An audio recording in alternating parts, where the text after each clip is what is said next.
Maintenant, passons aux impacts que tout cela peut avoir dans ta vie future.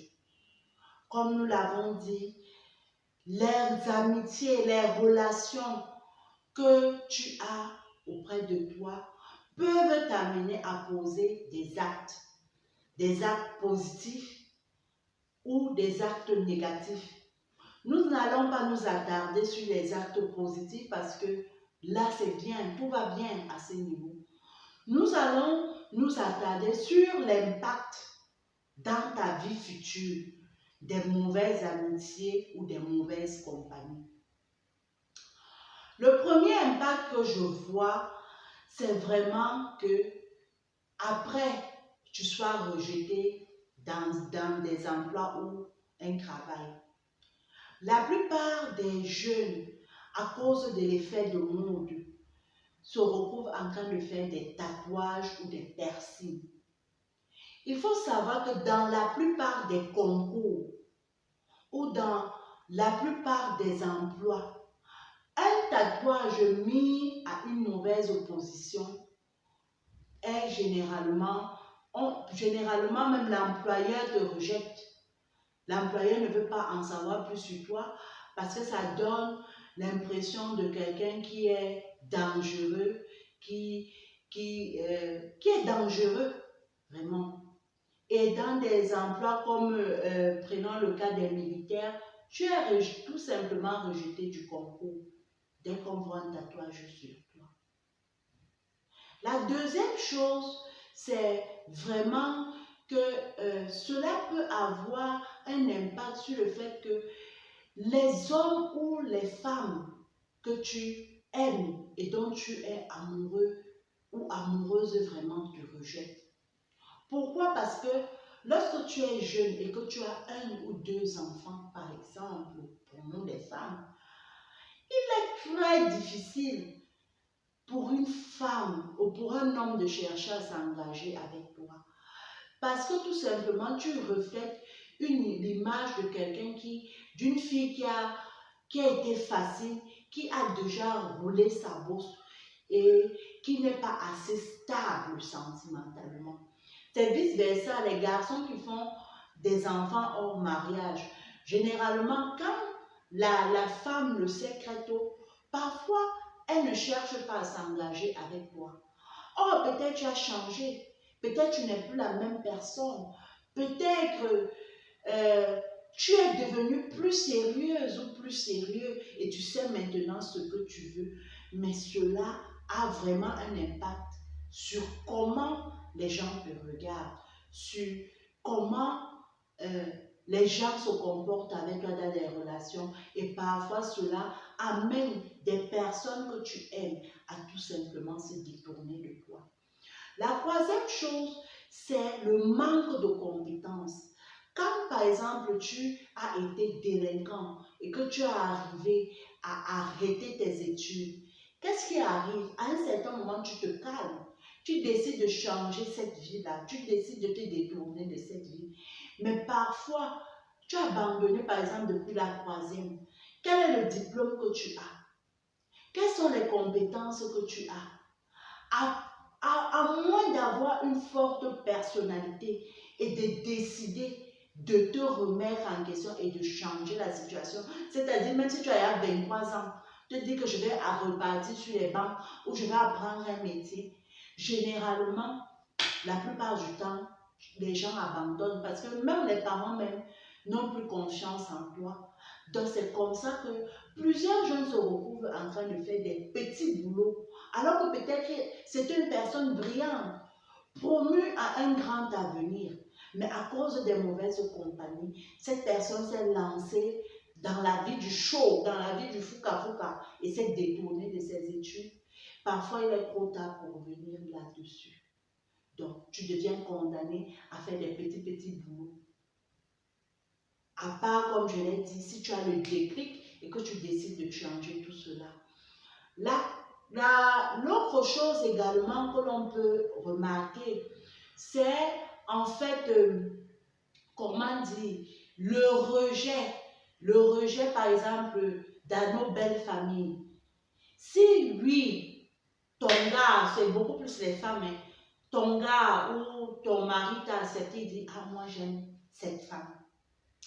Généralement, quand vous allez dans la famille a tendance à te juger sur tes anciens actes. En fait, la famille a tendance à ne pas avoir envie de te faire confiance et parfois à ne pas avoir envie de te donner ta chance. Parce que de manière claire, tu sembles ne pas être quelqu'un qui vaut la peine et tu sembles être quelqu'un de dangereux ou de dangereuse pour leur fils ou pour leur fille.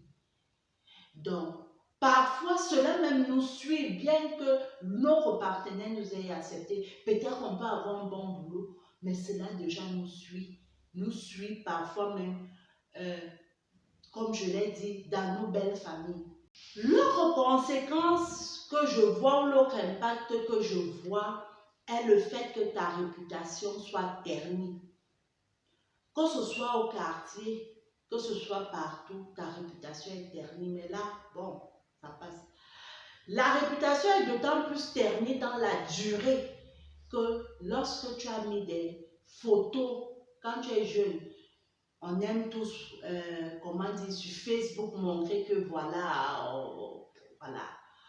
Donc, ta réputation sera d'autant plus ternie que si tu as mis des photos ou des vidéos de toi nu ou je ne sais pas moi, alléchant sur les réseaux sociaux. Tu vois que sur les réseaux sociaux, c'est très facile de poster, mais c'est très difficile d'enlever ce qui a été posté. Donc, à cause des mauvaises influences, parce que tu veux paraître dangereux ou dangereuse, cela peut t'amener à poser des actions, à mettre des photos, à mettre des vidéos qui après peuvent être compromettantes pour toi durant toute ta vie. L'autre chose également que je vois où cela peut avoir des impacts sur toi dans le futur, c'est, comment dire, l'emprisonnement. Parfois, lorsque vous êtes en groupe ou dans les lycées, vous décidez de bagarrer, vous décidez de gérer, comment on dit, des duels, parfois entre lycées, parfois entre personnes interposées, parfois même dans les bars, ou quand vous avez bu, vous n'arrivez plus forcément à vous mettre des limites et l'accent est mis sur celui qui montrera qu'il est le plus fort, sur celui qui montrera qu'il est le plus dangereux. Donc parfois ça tourne au vinaigre et plusieurs jeunes se retrouvent dans des bagarres, impliqués dans des bagarres. Parfois, mais ce n'est même pas toi qui as lancé le premier coup. Parfois, tu n'as même rien fait. Mais du fait que tu étais dans un groupe, on finit par vous emprisonner. Et lorsqu'on vous emprisonne, c'est d'abord déjà quelque chose de très mauvais écrit dans ton carnet, dans ton casier judiciaire. Mais ensuite, c'est quelque chose en fait qui va te suivre toute ta vie. Et tu ne ressortiras jamais d'une prison en étant la même personne que quand tu es parti. Donc, et ça te retarde également énormément. L'autre chose également à voir, ce sont les maladies sexuellement transmissibles. Quand on est jeune, on a des copains, des copines qui nous disent que non, la bonne fille ou le bon gars, c'est celui qui a plusieurs relations sexuelles ou amoureuses. Plusieurs jeunes se lancent dedans. Et dans ces relations, il peut y avoir des maladies, des MST qui sont là. Parfois, lorsque tu es jeune, tu ne te rends même pas compte que tu as une MST. Parfois, si tu te rends compte, tu n'as pas les moyens pour te faire soigner. Qu'est-ce que tu fais? Tu pars chercher des médicaments au quartier, comme on dit, tu pars chez le docteur du quartier.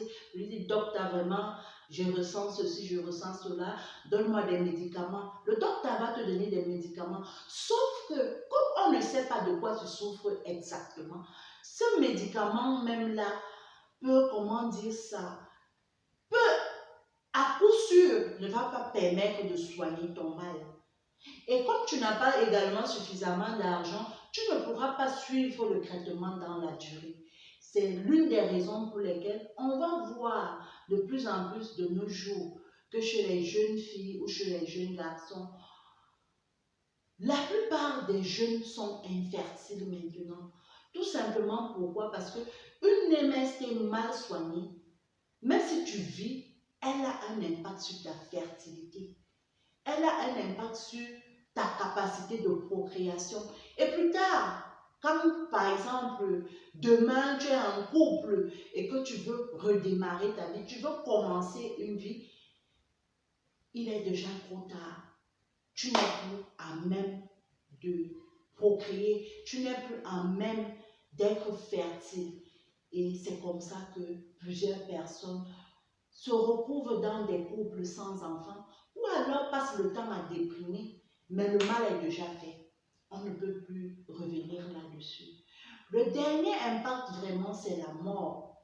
Plusieurs jeunes, filles surtout, et même garçons, mais beaucoup plus les filles, lorsqu'elles sont en état de grossesse, lorsqu'elles sont jeunes, qu'est-ce qu'elles cherchent à faire? Ce qu'ils cherchent à faire, c'est d'avorter. Elles cherchent à avorter. Et quand elles cherchent à avorter, il y a deux cas. Il y a des cas où ça se passe bien, mais tu as des séquelles, ça veut dire que ton utérus est bousillé. Mais il y a des cas également où ça se passe mal. Et dans ce cas-là, plusieurs meurent. Plusieurs meurent. Mais la mort ne concerne pas seulement les filles, la mort concerne aussi les garçons. Parce qu'en étant avec des amis, dans la délinquance, dans la drogue, dans tout ça, il peut y avoir des guerres de clans, il peut y avoir des situations qui font en sorte que tu es sorti de chez toi proprement, peut-être quoi être avec des amis, mais tu reviens de là, comment dire, mort, mort, parce que tout simplement, il y a eu un coup fatal, ou je ne sais pas moi, quelque part où tu es parti. Donc vraiment, chers jeunes, les compagnies que nous avons ont un impact dans la durée dans nos vies.